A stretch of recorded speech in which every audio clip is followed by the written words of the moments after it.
Bapak, Ibu, saudara-saudari sekalian yang terkasih di dalam Tuhan, saya tidak tahu apakah saudara-saudari Anda sekalian pernah mengalami yang disebut bimbang, kebimbangan, atau yang disebut dilema, atau bingung mengambil keputusan. Kalau Anda mengalami kebimbangan, mengalami kebingungan, mengalami dilema untuk memutuskan sesuatu, contohlah yang dia alami dan dilakukan oleh Yusuf. Yusuf dalam Injil hari ini kita dengar, ia juga bimbang, mau menikah dengan Maria atau tidak. Bagaimana mungkin saya mau menikah dengan Maria, kok belum menikah, kenapa dia sudah mengandung? Yusuf berada di dalam dilema untuk memilih dan memutuskan.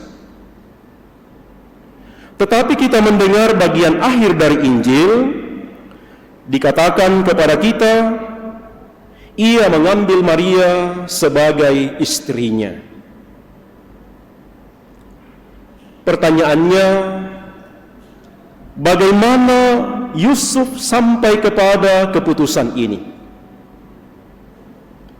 Kalau kita mendengarkan seluruh kisah ini, di sana kita menemukan bahwa satu-satunya yang membuat Yusuf mengambil keputusan yang tepat adalah keberaniannya, kemampuannya untuk mendengarkan sabda dan kehendak Tuhan.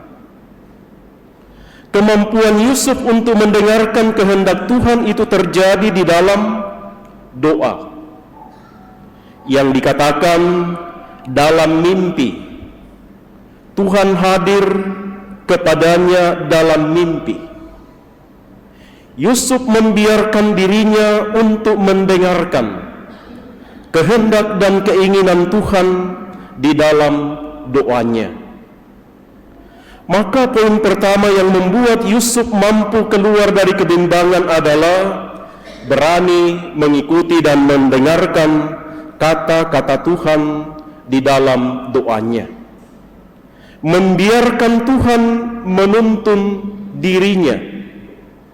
Dan itu bisa kita alami kalau kita mau datang berdoa.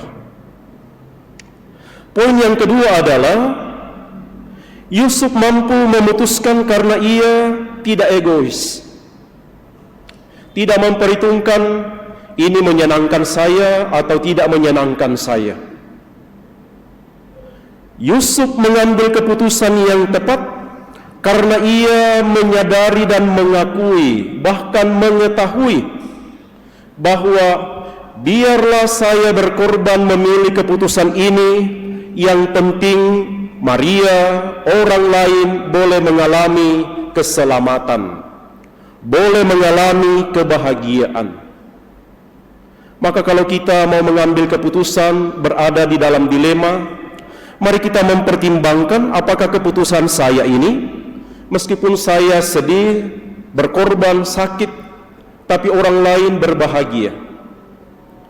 Bahasanya orang lain selamat.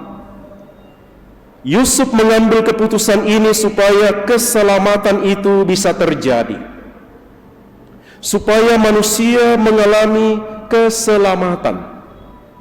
Maka syarat yang kedua, kriteria yang kedua untuk keputusan yang baik adalah keputusan itu membawa kebahagiaan, membawa keselamatan kepada orang lain. Meskipun kita merasa harus berkorban, harus menderita, harus menanggung resiko, tetapi demi keselamatan sesama, demi kebahagiaan orang lain, ambillah keputusan tersebut.